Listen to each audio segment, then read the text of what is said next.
அப்போது ஒரு முறை சொல்கிறாங்க அல்லாஹ்வின் தூதரே லவித்தகத்த மக்காம இப்ராஹிம முசல்லா, இப்ராஹிமுடைய மக்காமை நீங்கள் தொழுமிடமாக எடுத்துக்கினா நல்லமே, இமாமத் அங்கிருந்து செஞ்சால் நீங்கள் என்ன நல்ல மந்திரத்தில் தொழுதா நல்லமே அப்படின்னு கேட்குறான்.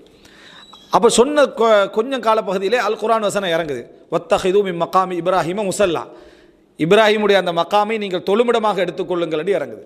ரசூல் ஸல்லல்லாஹு அலைஹி வஸல்லம் சஹாபி ரசூலான மனைவிமார்கள் விஷயத்தில் சொல்கிறாங்க, லவ் ஹஜப்த நிசாக், உங்களோட பெண்களுக்கு நீங்கள் ஹிஜாப் போட்டால் நல்லா இருக்குமே. ஹிஜாபுடைய வசனம் இறங்குவதற்கு முன்னால் ஹிஜாப் போட்டான்னா இங்கே வந்து அபாயா போடுறது மட்டுமல்ல, டோட்டலாக அவங்கள கவர் பண்ணிடுறது, பார்க்க பூனா பல்லக்கில் போகிற மாதிரி கவர் பண்ணுற மாதிரி டோட்டல் எல்லாம் திரைக்கு பின்னால் இருக்கிற மாதிரி நீங்கள் செஞ்சால் நல்லது என்றார். கொஞ்சம் எந்த அளவுக்கு ஆயிஷாலாம் சொல்கிறாங்கன்னா, உமரே அதாவது நீங்கள் எங்களோட விஷயத்தில் கூடுதலாக என்ன செய்றீங்க தலையிடுறீங்கன்னு சொல்கிற அளவுக்கு அது இருந்துச்சு. கொஞ்ச நாள் அல்லாஹு தாலா ஹிஜாபுடைய வசனத்தை என்ன செய்கிறான் இறக்குறான்.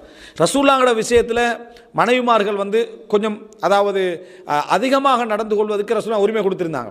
அப்போ அதை வச்சு உமர் ரலியல்லாஹு சொல்கிறாங்க, நீங்கள் இந்த மாதிரி பேச வேண்டாம், அல்லாஹு தாலா உங்களை என்ன செய்யலாம் விவாகரத்தை செய்ய சொல்லி அந்த நபிக்கு வேறு மனைவிமார்களை என்ன செய்யலாம் முடித்து வைத்து விடலான்னு சொல்கிறாங்க. அதுக்கேற்ற மாதிரி குர்ஆன் வசனம் என்ன அதாவது உங்களது இறைவன் அவர் உங்களை தலாக் பண்ணிவிட்டால் பதிலாக எனது மற்ற சாலிஹான பெண்களை கொடுப்பதற்கு அல்லாஹு தாலா என்ன அதாவது சக்தி உள்ளவன் என்று சொன்ன மாதிரி அந்த வசனம் இறங்குது.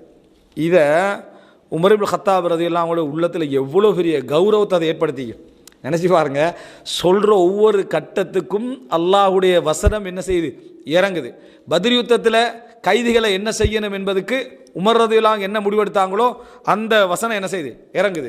இப்படி பல இடங்களில் அதை உமர் ரலியல்லாஹு ஒரு தடவை சொல்கிற டைமில் சொல்கிறாங்க, வாஃபக்து ரப்பி ஃபீ ஸலாஸின், நான் எனது இறைவனோடு 3 விஷயத்தில் உடன்பட்டேன் என்றான். அந்த கண்ணியமான வார்த்தையை பாருங்க, நான் 3 விஷயத்தில் இறைவனோடு உடன்பட்டேன் அப்படின்னு. இறைவன் 3 விஷயத்தில் என் கருத்துக்கு உடன்பட்டான் என்ற வார்த்தையை சொல்லலை.